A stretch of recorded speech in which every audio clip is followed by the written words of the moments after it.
Welcome to the Managing People podcast, a place for people with curious minds.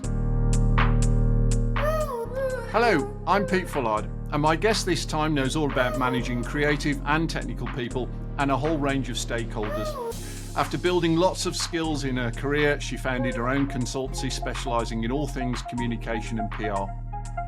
In fact, it's probably easier to say the sectors she's not helped and worked with over the years than the ones she has.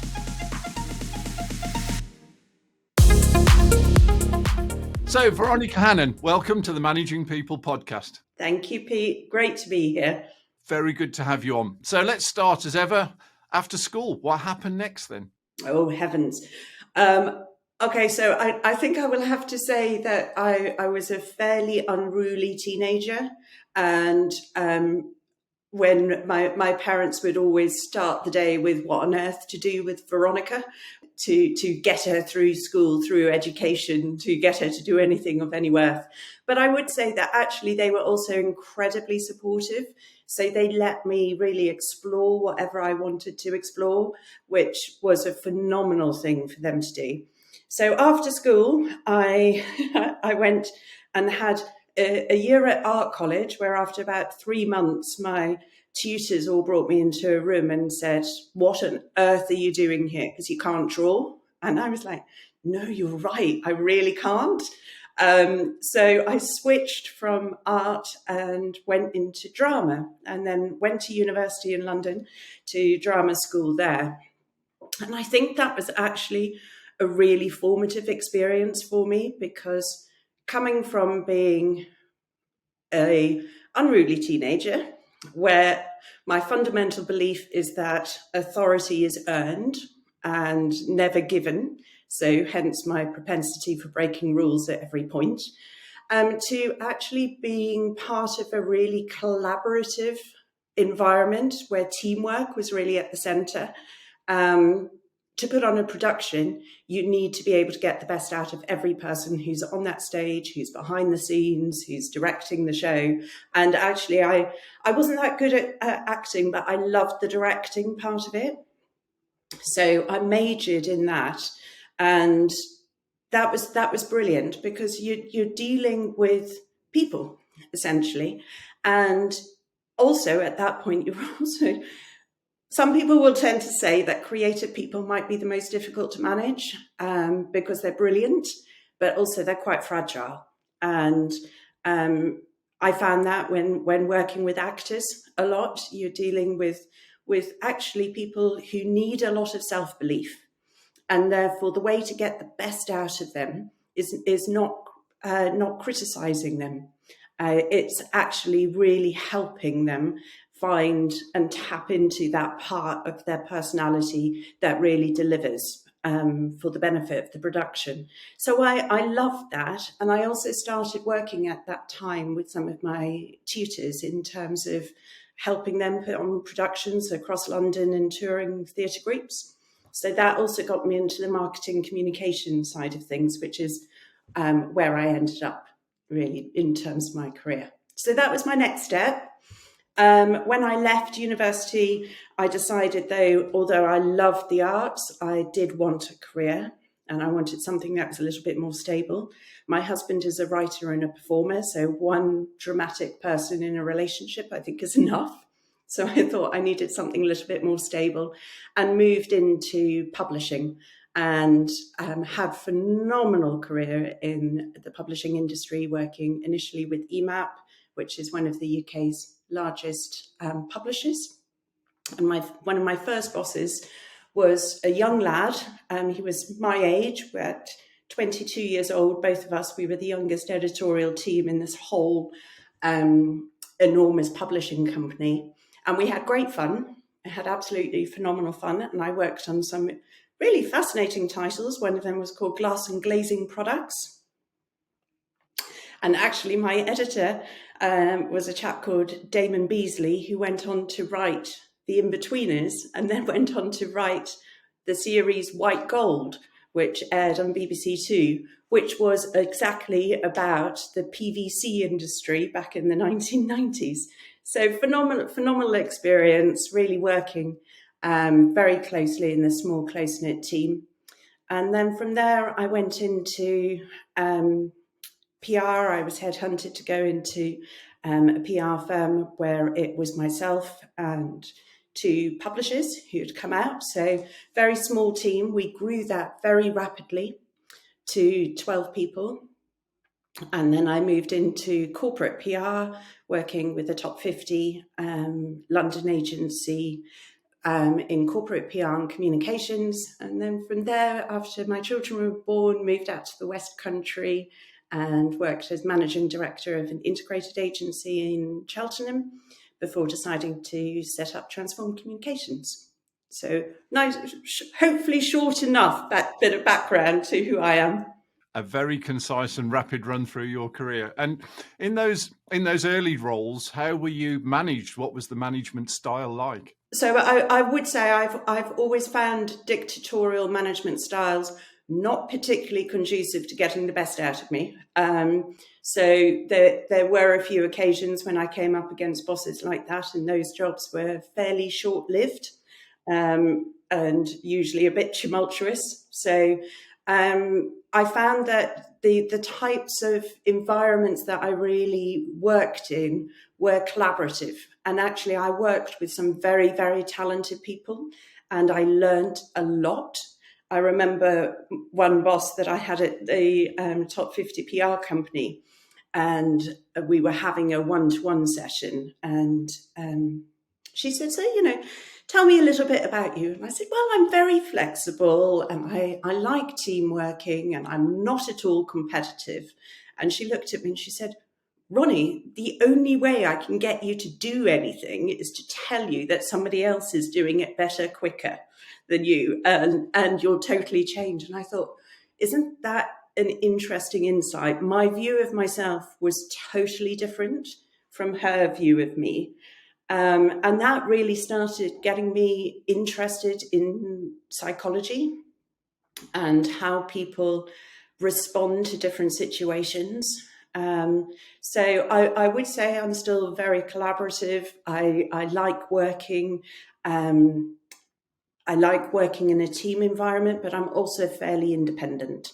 And yeah, there have been times personality clashes can come into it. But I actually during my early career, my bosses were also really good and recognised that actually I can deal with difficult people.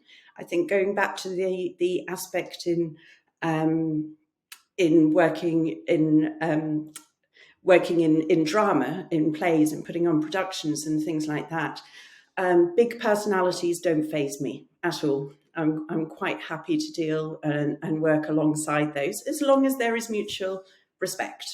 And how did those early experiences shape you as a manager and your approach to difficult situations, big personalities, etc.? So it might go back a little bit to my upbringing first of all, I grew up in South Africa. And my parents were missionaries who worked for peace and reconciliation. So there were a lot of very difficult conversations that my parents would have, a lot of very, very sensitive conversations that they would have when trying to move people from a fairly set position. So if you can imagine, this was South Africa during the apartheid era. There were a lot of people who had very opposing, opposite views.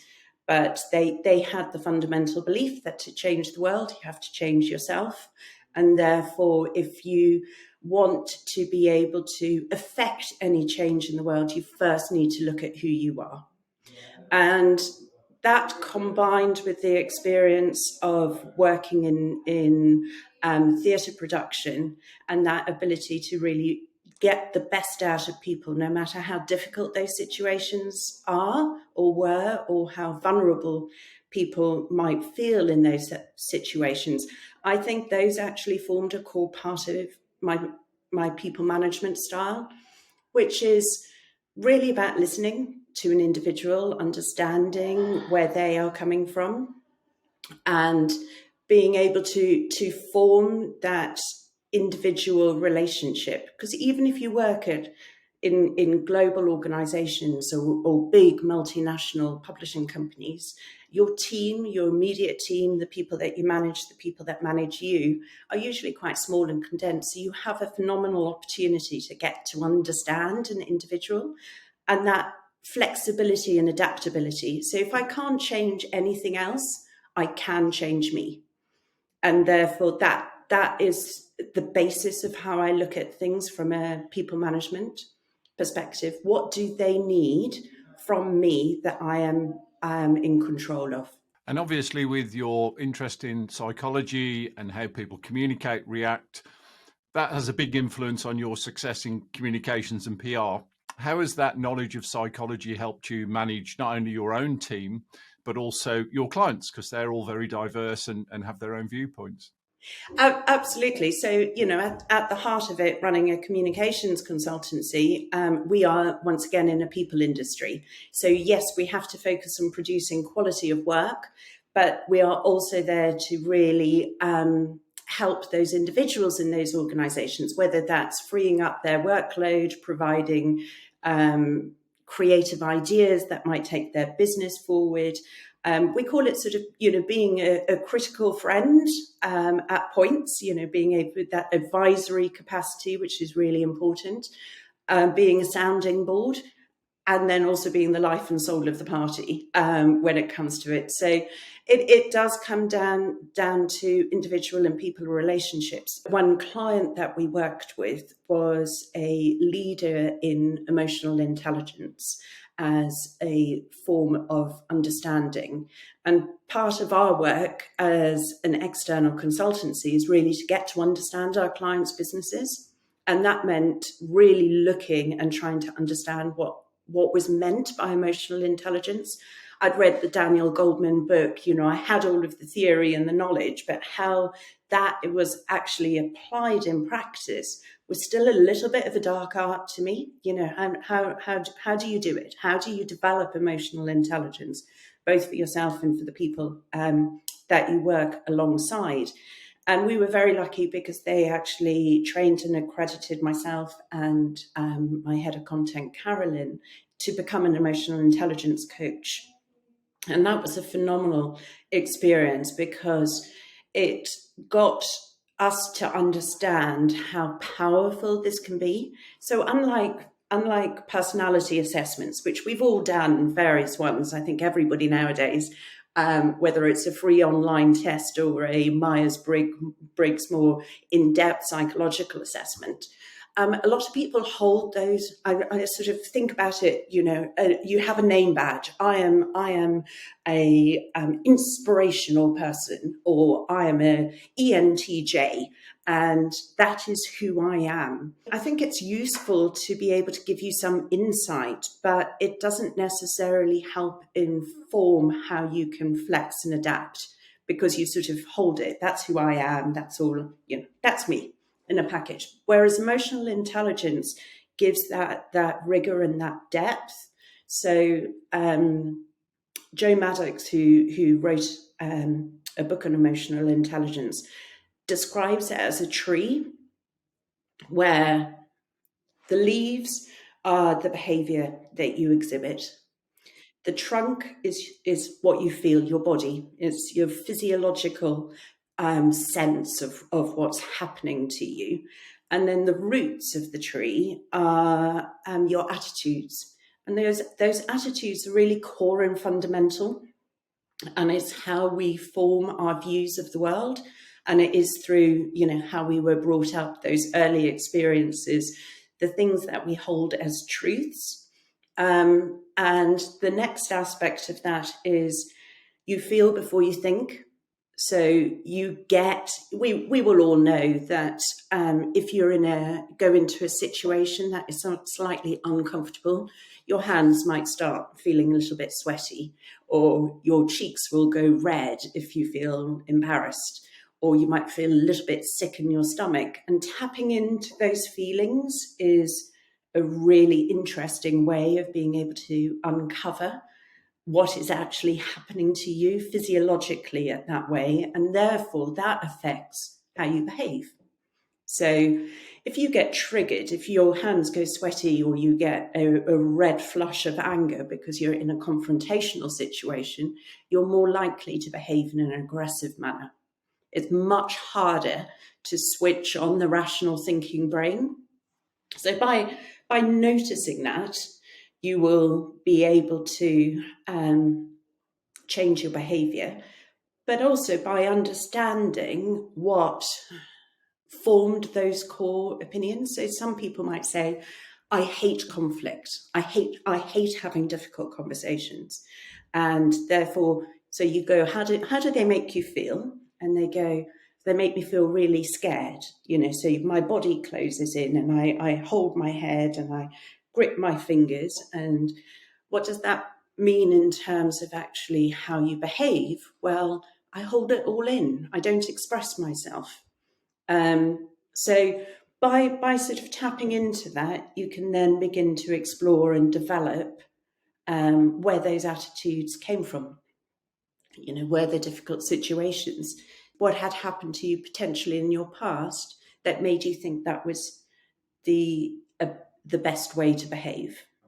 And I found that really opened my eyes in terms of both me. My blind spot is myself. I think that everybody's greatest blind spot is them. So I don't know how other people interpret me.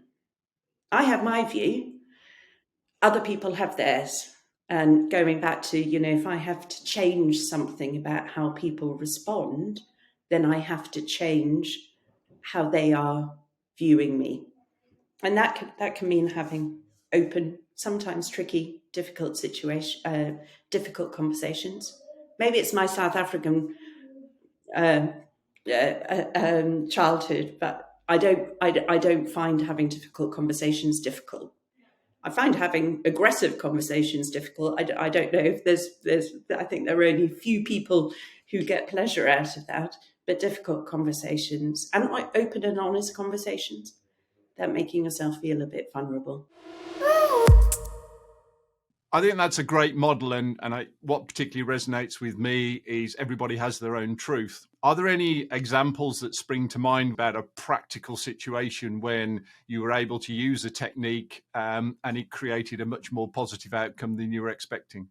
Yes, absolutely. And it was when I was in my early 30s and I was working in a large consultancy in London.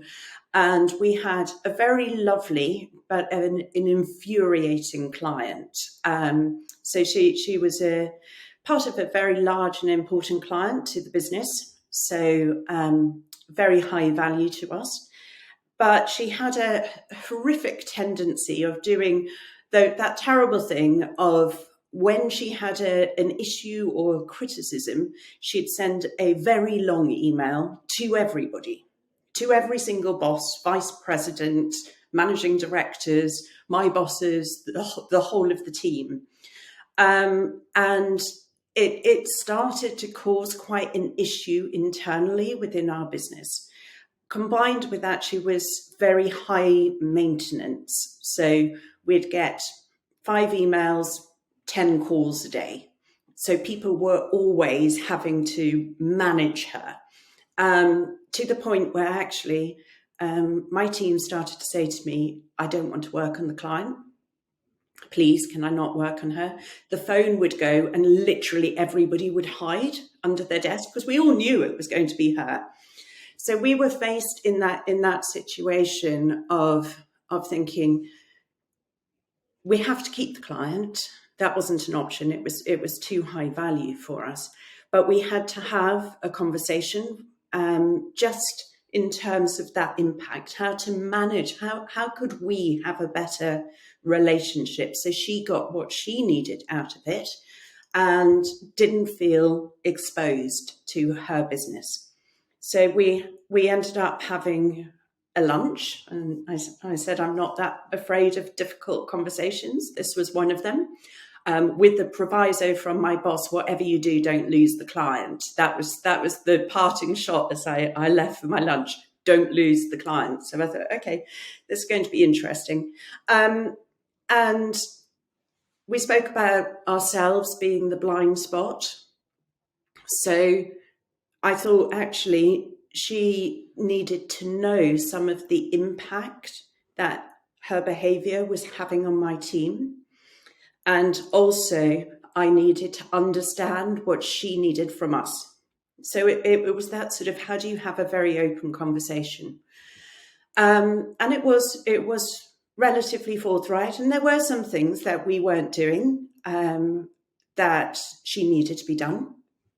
And there were some issues around performance, which absolutely were in my gift to be able to address immediately. So it was by getting out those conversations and those themes and unpicking it that we began to understand what we both needed. And that was a brilliant outcome to it. So I left feeling relatively confident. There wasn't any sign of sacking us or things like that were coming through. I walked back into the office, and everybody ran up and just said, "Thank you." And I went, what's happened? And she had personally picked up the phone to every member of the team to apologise. It still makes me a little bit emotional, actually, because that was such a big step for her to take. And she had no idea at all, the impact that she was causing. And I think we veer away from those types of conversations because they are deemed to be too difficult.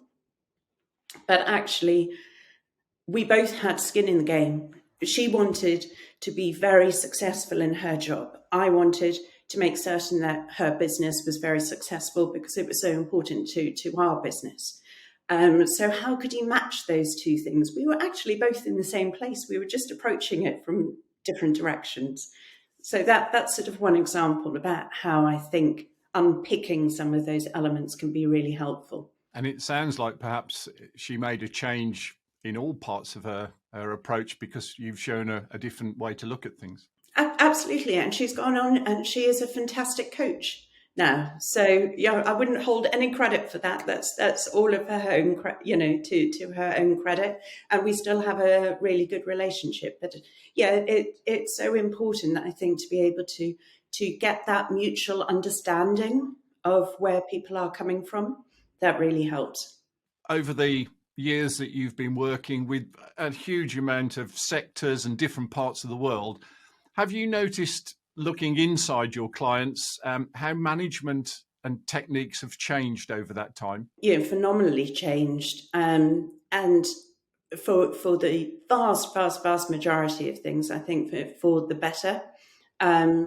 The fact that individual styles and preferences are taken into account, the fact that people are so open now about some of their own vulnerabilities and their situations. When I first went into work, it was work, and you were who you were at work, and you left your emotions in the door, and you put on your smile as you walked through, and you were highly professional throughout all of the things, all of the day. And I personally feel quite strongly that actually you can't do that. You can't leave your emotions at home. They leak into every aspect of what you are doing and how you are feeling. And therefore, if that is the case, we actually have to be emotionally open about what we are facing at that particular time. So I know that if I come in and I'm feeling very stressed, my management style reverts to a more command and control. I know that is what happens. And I have to very actively make the decision to make time to settle myself and to be open to other people rather than just go, do this, let's get this done. We need to do this, we need to do the other. And I think also what has, and the team here are fantastic, and they're fantastic about being very open about neurodiversity or different aspects or cultural differences or personality preferences. Some of us have a high degree of self-regard, that we think we're all right, I'm okay. Others have a very high degree of regard for others. They're okay. As long as those are balanced, we're both okay and we're both fine. It's when that imbalance comes into play that I think it becomes a little bit tricky. And how do you deal with imbalances between you and the team and the client's team, because you have less influence over the client's team? And I think this goes across any business that works with any other business, actually. Although we're a consultancy, every business has got clients or customers or stakeholders that they need to engage with. So I think the key aspect to that is flexibility and adaptability. So how can we flex what we do to be able to accommodate what another team needs? So, we talked about South African heritage, cultural aspects come into play on that. We work with organisations that I've never met personally, have lots of Zoom calls with in America. Their culture is very different from ours. We deal with quite a lot of companies in Europe and Germany. Their culture is very different. And then you've got individual communication styles and preferences. So we sometimes have to tune into those before you have an emotional reaction. So one of our clients has got a very, very direct way of talking. Ronnie, blah, blah, blah, blah, thanks. And you're like, oh, am I told off? I don't know. And you have to sort of unpick, and then you go, oh no, that's just their style. That's just how they communicate. So yes, you've got less control over it, but I think it comes back to my parents' belief, to change the world, you have to change yourself. You can't change other people's attitudes, feelings, or behaviors. You can only change your own. So that flexibility and adaptability of being able to take that into account before your emotions take over is really important. What would you say is the top skill for a people manager? The emotional intelligence aspect, 100%. The other critical piece for us is to look at, and it comes back to what I said at the beginning about working with actors, is a strengths-based approach.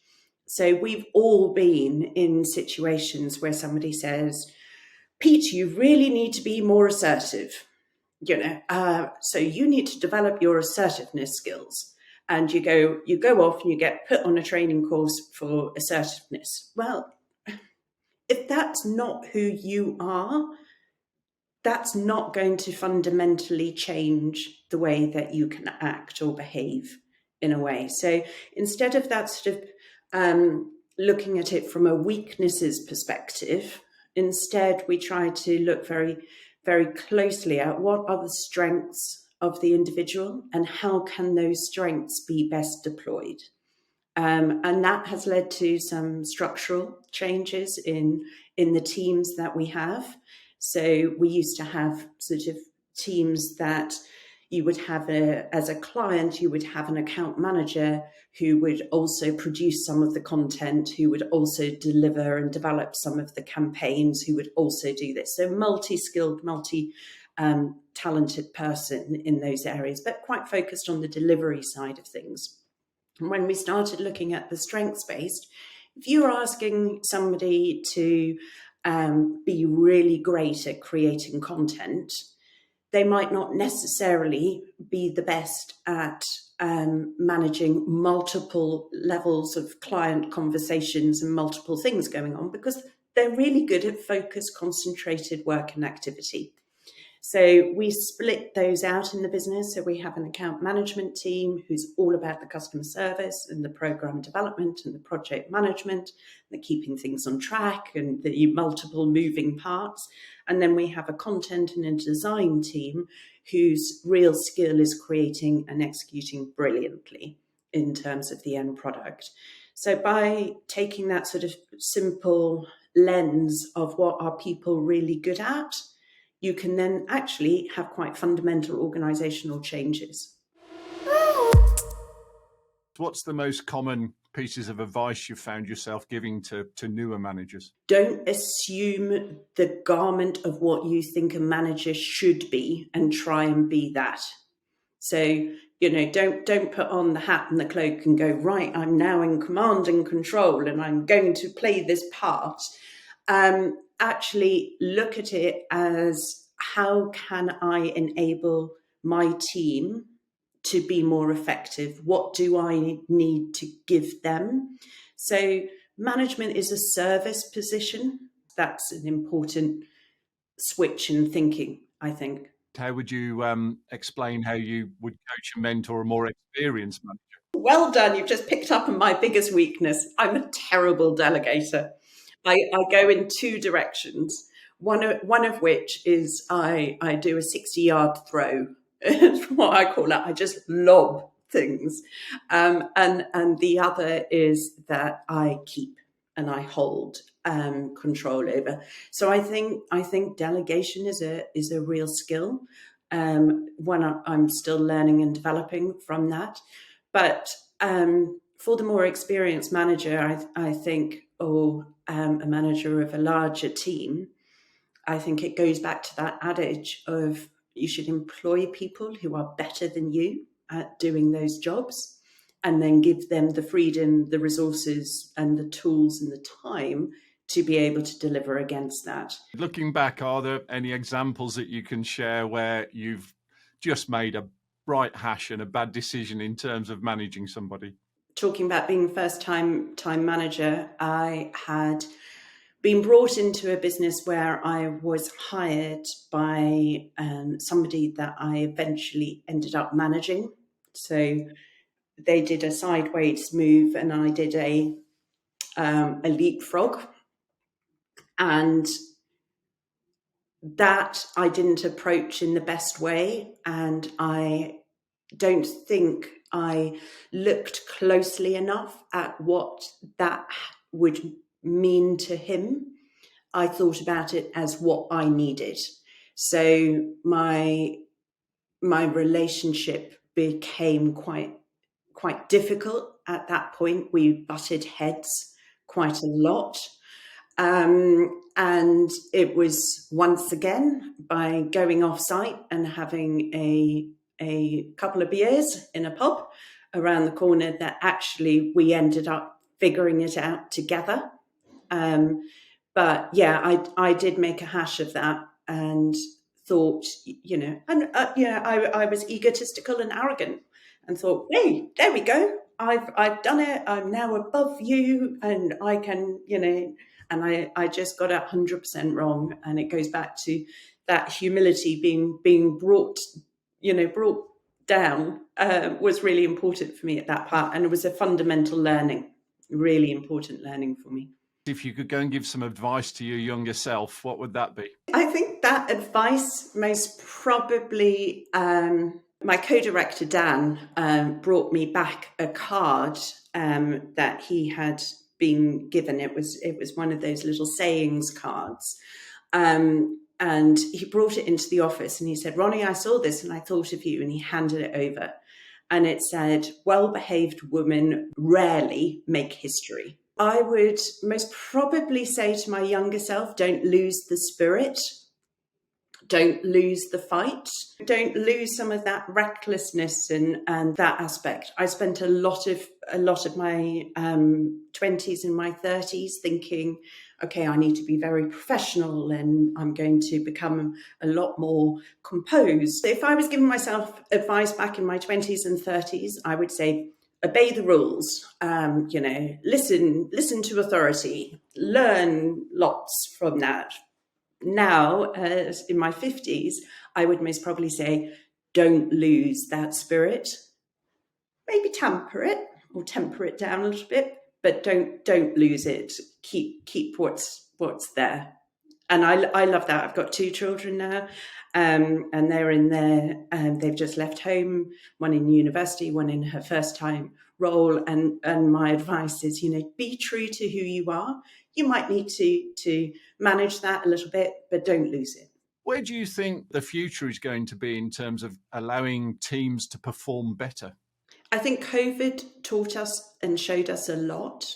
I think it accelerated change in terms of where people worked, how people engaged. I don't think it was all to positive effect. And I must admit, personally, during those 2 years, I really missed the personal connection. We spend a lot of time at work. Everybody knows that.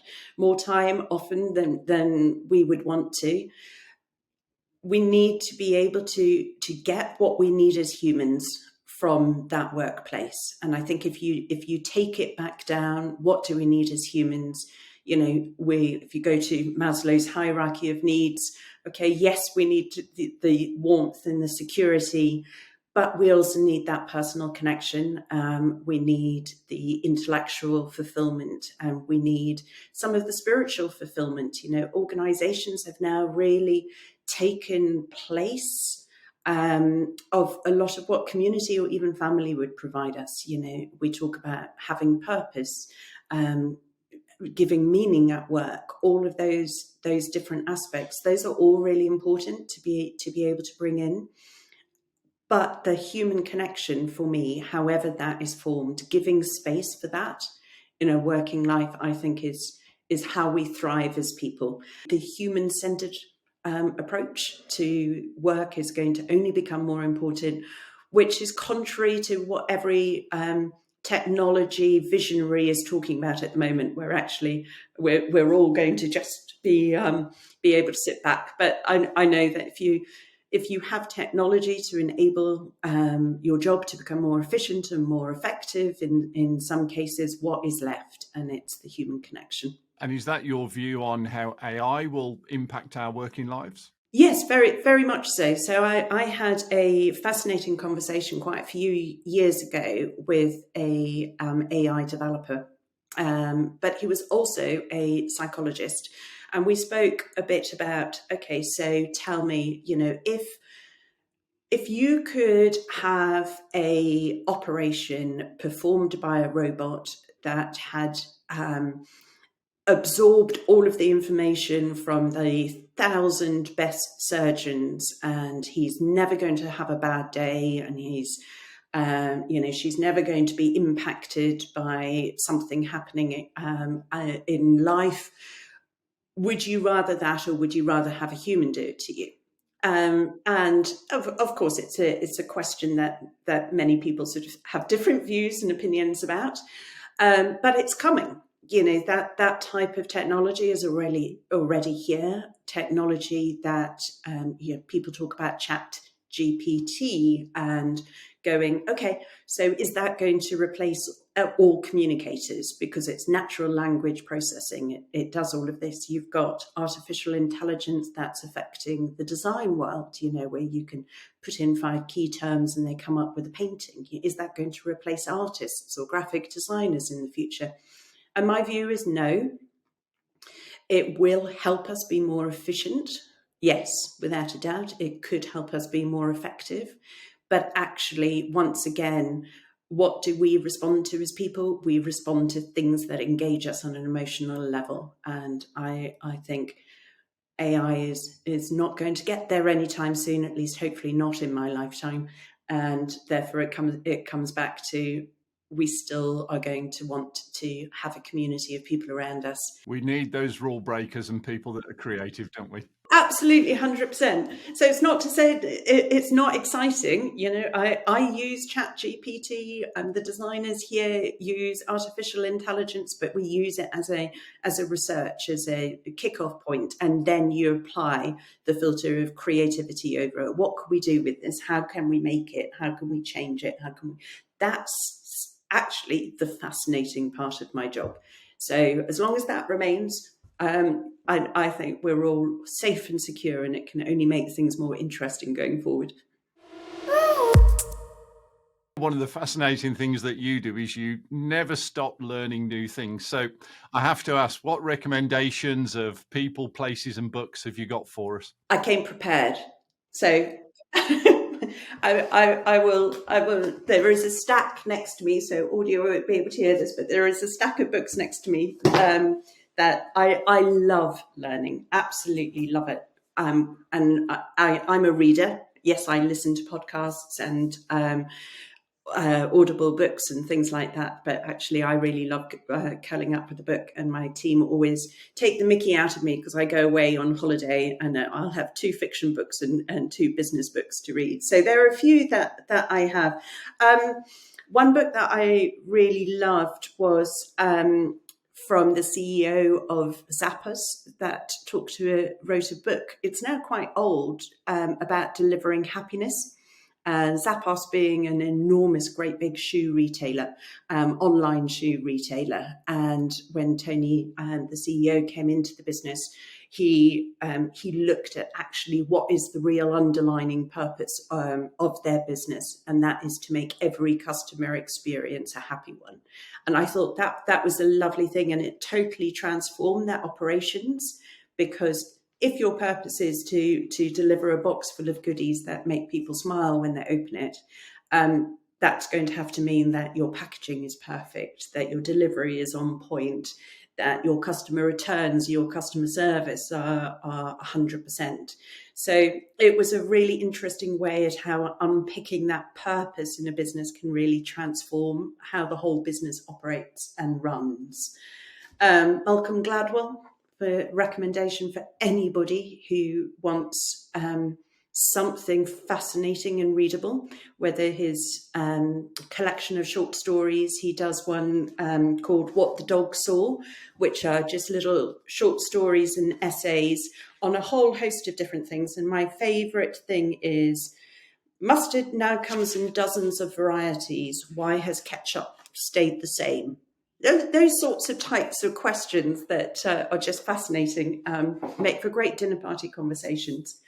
A recent one that I've just read is one called Anthrovision, written by Gillian Tett, who was an executive editor at the FT. And she talked, she's an anthropologist by degree, and had practiced anthropology. And she looks at how important it is for organizations to employ the worm's eye view of an anthropologist, as well as the bird's eye view of where they need to be going in the future.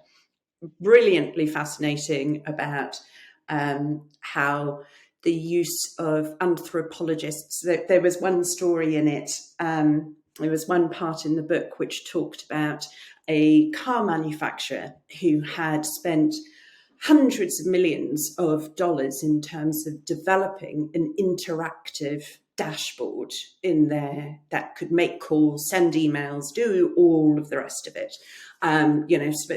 Huge amount. This is where the future is. This is where technology is going. And it didn't take on. Customers weren't willing to pay the additional premium to have this snazzy dashboard.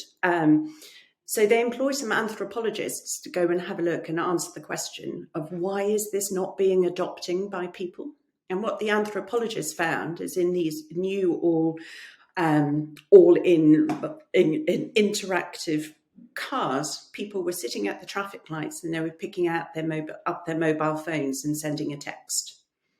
And from that cultural aspect, they could have saved, in that view, they could have saved hundreds of millions of dollars by just developing a way to connect your phone to the car. And that's so some really interesting stories. And then, of course, I would come back to Jolyon Maddocks' book of emotional intelligence at work, how to make change stick, because it's like a manual to emotional intelligence, and it gives you how you can do it and how you can employ it, not just why it's a good thing to do. And in terms of people, any particular gurus or people that you constantly find yourself thinking they've got some smart ideas? Well, I know he's always mentioned, but I do follow Simon Sinek on things, and there was he did a piece that was particularly relevant. So we've had a team member join who's recently been diagnosed with ADHD, And what I didn't realize is that Simon Sinek has ADHD. And he talks, it was just a short video that he did saying, why does everybody think that this is a disability in some way, that it's a diagnosis that means you can't, instead of looking at the real abilities that ADHD brings to people in terms of hyper-focus. So, when he has an idea, he will be able to get it down in a very short period of time. He's ultra prolific, but also he has ideas that other people don't have because he makes connections across so many different things because he's like a magpie. He just picks up stuff from all sorts of different places. But I didn't realize that about him, and that was really pertinent for me at that point. And once again, I'd go back to Malcolm Gladwell. If you want to have your brain stimulated, he's the guy that came up with, well, he didn't come up with it, but talked about in his book Outliers, and he's done some really fascinating videos about the 10,000 hours. Which was actually in a fairly dry academic study, but he brings it out and he tells stories around it. And those stories are what really make people remember. I think that's important. You will remember Malcolm Gladwell. And in terms of places, I know as a TED Talk person yourself, having given one, is that somewhere that you still go to get ideas from people? I love their purpose of sharing ideas, and their own story is absolutely fascinating. You can find out about anything that you want, and you can get lost down the rabbit hole of TED very easily. Ronnie, it's been an absolute pleasure. One of my goals in life is to learn something new every day. I've always learned lots talking to you. So thank you very much for being on the Managing People podcast. And I look forward to getting together at some point again soon. Likewise. Thank you so much, and great to speak with you. Thanks for listening to the Managing People podcast. I hope you found it informative and useful. All the information mentioned is in the notes on the podcast page, and I hope you check out the other episodes. See you next time.